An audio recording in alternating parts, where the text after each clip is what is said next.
Hello friends, welcome to my YouTube channel employment updates. आपण मानकर Canada bank तरफ गोटे ऑफिशियल नोटिफिकेशन पब्लिश होती जो कि टोटाल जब ट्रेनिंग सीट कथा कहवा आपण मानकर 3550 अच्छी। टोटाल यार अप्लाई डेट आपण मैंने देखिपे 23/9/2025 रु 12/10/2025 पर्यटन अच्छी। एवं एज लिमिट आपण मानकर 20 रु 28 पर्यंत अच्छी।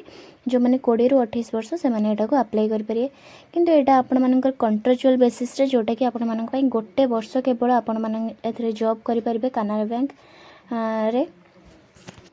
किंतु आपण माने एथरे 2022 परे आपण माने एथरे ग्रेजुएशन रे पास करथिबा दरकार। 2022 रे भी कले चलिबो। नेक्स्ट आपण माने 15,000 पर्यंत एथरे सैलरी पाई परिबे किंतु यार एथरे क्वालिफिकेशन आपण मानकर +3 पास रहिछि। नेक्स्ट सबुठ बड़ कथा नो एग्जाम एथरे आपण मानकर एग्जाम नाही +2 मार्क बेसिस रे आपण मानकर सिलेक्शन हेबो।